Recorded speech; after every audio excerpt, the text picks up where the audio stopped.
अस्सलामुअलैकुम, मेरे चैनल पे खुशामदीद। आज हम बात करेंगे ख़त अदम तरजीह की। मैंने आपको सारिफ़ के तवाज़ुन की जो दो नज़रियात हैं उनके बारे में पहले भी बताया था कि सारिफ़ के तवाज़ुन को बयान करने के लिए जुज़वी माशियात में दो नज़रियात बयान किए गए। एक था यूटिलिटी अप्रोच और दूसरा था indifference curve approach. Utility approach में हमने काफ़ी तफसील से पढ़ा। हमने दो लॉ पढ़े, उसके बाद कंज्यूमर इक्विलिब्रियम पढ़ा और उसके बाद हमने इंडिविजुअल डिमांड कर्व भी बनाया। अच्छा जी, उसके बाद आज हमने दूसरा सारिफ़ के तवाज़ुन का इजहार करना है इंडिफरेंस कर्व अप्रोच से। देखें, इंडिफरेंस कर्व अप्रोच को बहुत सारे नामों से बुलाया कहा जाता है। इसके कौन कौन से नाम हैं? इंडिफरेंस कर्व अप्रोच को कहा जाता है ऑर्डिनल मेजरमेंट ऑफ यूटिलिटी भी, इसको Hicksian theory of consumer behaviour भी कहा जाता है। ये ख़त गैर जानिबदार भी कहलाता है, इसे ख़त अदम तरजीह भी कहते हैं। हाँ जी, इसका आगाज़ कैसे हुआ? ख़त अदम तरजीह का आगाज़ पहली मरतबा 1981 में मुतारफ़ करवाया गया। इसे मुतारफ़ करवाने वाले 1981 में जो प्रोफेसर हैं, प्रोफेसर एजवर्थ और प्रिटो हैं, इन्होंने इसके ऊपर काम शुरू किया, लेकिन इसे पाया तकमील तक पहुंचाया दो बड़े प्रोफेसरों में। इसमें एक प्रोफेसर हिक्स हैं और दूसरे प्रोफेसर RGD एलन हैं 1930 में। इसीलिए इस नज़रिए को Hicksian theory of consumer behaviour भी कहा जाता है। अच्छा जी, इसमें वो क्या कहता है? इस नज़रिए का बुनियादी मकसद ये है कि सारिफ़ अपने जहन में दो अशिया के बेशुमार जोड़े रखता है, जिन बहुत सारे जोड़े रखता है, लेकिन वो तस्कीन एक जैसी देते हैं। ठीक है जी, गोया ख़त अदम तरजीह के असूल को मद्देनज़र रखते हुए सारिफ़ अपना तवाज़ुन दो अशिया के मजमूओं में बग़ैर तरजीह दिए इख्तियार कर सकता है। वो ये भी कहते हैं कि सारिफ़ का जो है वो जितना अफादा हासिल होता है उसे हम माप नहीं सकते हैं, क्योंकि इस वादे का ताल्लुक़ ज़हनी कैफ़ियत से होता है। जो मुख्तलिफ़ जोड़े वो रखता है उस पर तस्कीन कम भी हो सकती है, ज़्यादा भी, यकसां भी। दूसरे अल्फाज में इस नज़रिए में तस्कीन को तरतीब वार बयान किया जाता है, इसलिए इसे ऑर्डिनल मेजरमेंट ऑफ यूटिलिटी कहते हैं। अब जो ऑर्डिनल का लफ्ज़ है, ऑर्डिनल का लफ्ज़ कहाँ से हासिल हुआ है? देखें, ऑर्डिनल ORDINL, ऑर्डिनल का लफ्ज़ जो है ये रियाजी से लिया गया है। इसको और जदीद माशियादान ऑर्डिनल मेजरमेंट ऑफ यूटिलिटी कहते हैं। अभी मैंने आपको इसके बारे में यही बताया है कि ये ऑर्डिनल मेजरमेंट ऑफ यूटिलिटी भी नज़रिया कहलाता है। क्यों? क्योंकि देखें, इसमें जहाँ ऑर्डिनल, देखें जी, इसमें what is ordinal numbers? Ordinal numbers क्या होते हैं? A number defining the position of something, किसी चीज़ की पोजीशन को जाहिर करते हैं सीरियस तरतीबवार, such as first, second, third, fourth, 15, 20,000, ये सब जो हैं वो ऑर्डिनल नंबर्स हैं। अच्छा जी, अब हम बात करते हैं कि डेफिनेशन इसकी क्या है। डेफिनेशन ऑफ इंडिफरेंस कर्व क्या है? ख़त अदम तरजीह से क्या मुराद है? ये एक ऐसा ख़त है तो दो अशिया मसलन एक्स और वाई के इन मजमूओं को ज़ाहिर करता है जो सारिफ़ को यकसां तस्कीन देते हैं। दो अशिया के वो जोड़े या पेयर्स जिनके बारे में सारिफ़ गैर जानिबदार है, ख़त अदम तरजीह पर वाक़या दोनों अशिया के तमाम जोड़े सारिफ़ को यकसां तस्कीन देते हैं। An indifference curve indicates various combination of two goods which gives the consumer the equal level of satisfaction, यानी टोटल यूटिलिटी। ये देखें को दो जोड़े कौन से हैं? देखें जी, दो जोड़े हैं u is the function of x and y। ये दोनों जोड़े सारिफ़ को एक जैसी तस्कीन देते हैं, यकसां तस्कीन देते हैं। हर तस्कीन के बारे में सारिफ़ गैर जानिबदार है। अब गैर जानिबदार से क्या मुराद है? गैर जानिबदार से मुराद है कि एक जैसी अहमियत रखने वाली दो अशिया के दरमियान तबादले की शरह को जो है वो एक जैसी अहमियत रखने दो एक जैसी तो ख़त ये गैर जानिबदार से मुराद है कि ऐसी सूरत हाल जिसमें सारिफ़ दो मुख्तलिफ अशिया को एक जैसी अहमियत देता है। उसके बाद यहाँ पे एक टेबल है जिसके ज़रिए हमने इंडिफरेंस कर्व को शो करना है। ये वही टेबल है जो मैंने इधर बोर्ड पे बनाया है। देखें, ये है जी लेवल ऑफ सेटिस्फैक्शन, जहाँ सारिफ़ को एक जैसी तस्कीन मिलेगी, चाहे ये कम्बिनेशंस हैं, सारिफ़ ए जोड़ा ले, बी ले, सी ले, डी ले और ई ले। हमने दो किस्म की अशिया ली हैं। एक है यूनिट्स ऑफ एक्स, इसमें समझ लें हमने बनाना लिया, इस एप्पल ले लिया है 1 2 3 4 5। यूनिट्स ऑफ वाई, ये बनाना ले लिया हमने दूसरी शेफ इस पे पहली पे पेयर पे 15, बी पे 11, फिर सी पे 8, डी पे 6 और ई पे 5।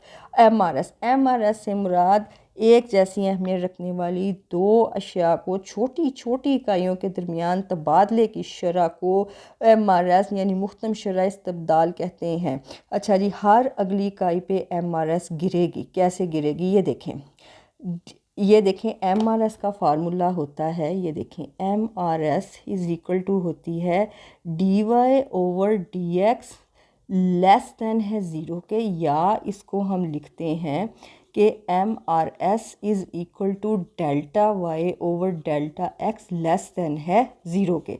ये देखें D X is equal to 2 minus 1 is equal to 1। ये देखें पहला आपका पेयर खाली जाएगा, दूसरे पे आपकी दो में से एक निकाल ले एक। अच्छा जी, अब उसके बाद है D Y is equal to 15 minus 11 is equal to 4।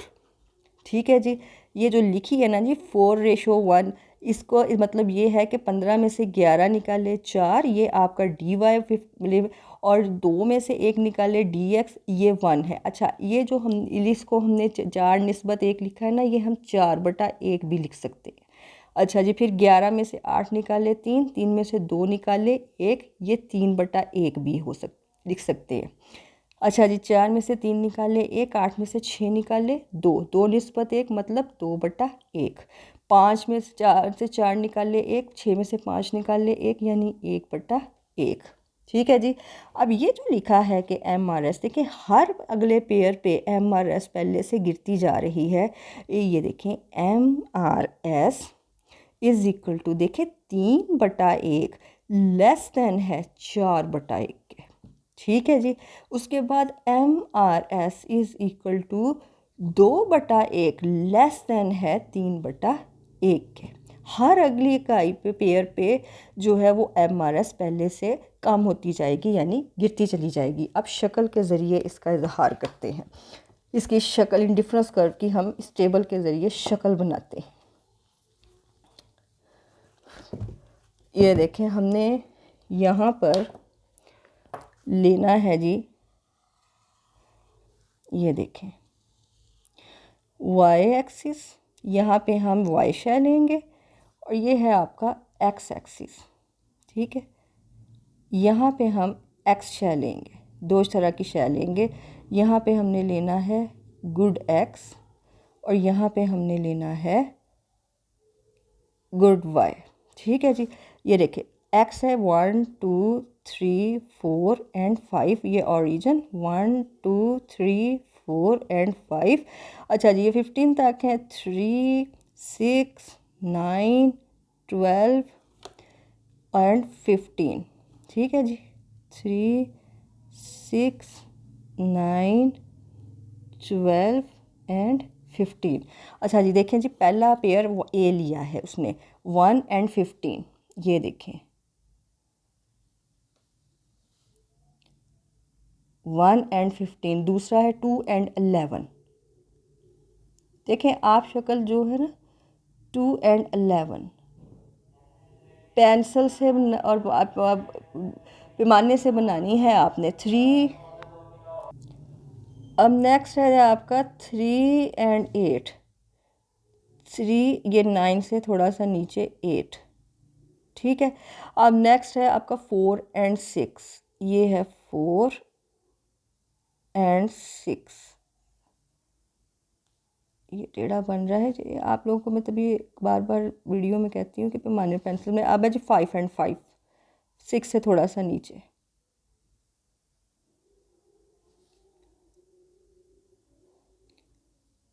Five and 5।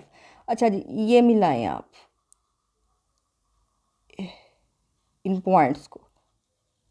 ये देखें, ये बना आपका IC curve.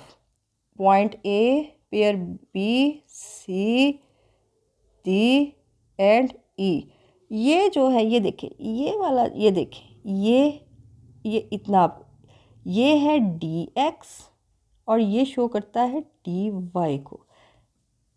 M R S S capital आएगा। Rate of substitution is equal to delta Y over delta X less than है 0 के। सारिफ एक pair, अगला पेयर लेने के लिए एक्स शय का जो है वो 4 इकाइयाँ वाई की छोड़ेगा और एक मज़ीद हासिल करेगा। ठीक है जी, ठीक है जी। हर अगली इकाई पे फिर उसके बाद दूसरे पेयर पे 2 पे मज़ीद एक्स शय का एक पॉइंट लेगा, यूनिट ले लेगा और वाई शय की जो है ये तीसरी इकाई के ऊपर 3 इकाइयाँ जो है वो छोड़ देगा। ये देखें, हर अगली इकाई पर 3/1 लेस देन है 4 MRS जो है वो गिरती चली जाएगी। अब ये जो ख़त है ना आपका, ये कन्वेक्स शक्ल का है, याद रखिए, मुहद्दब शक्ल का, और ये लेफ़्ट टू राइट गिरता हुआ ख़त है, मनफी झुकाव का। ये नकात ए बी सी डी को मिलाने से जो हमें ख़त हासिल हुआ है ये नेगेटिव स्लोप का ख़त है, ये मुसलसल गिरता हुआ ख़त है। इसकी वजह ये है कि हर अगली इकाई पे MRS गिरती चली जा रही है हर अगले पेयर के ऊपर।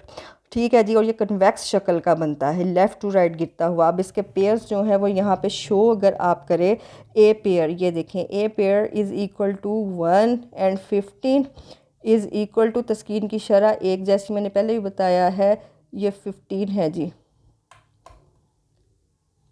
15। बी पेयर इसका जो है वो है 2 and 11। तस्कीन की जो शरह है वो के है।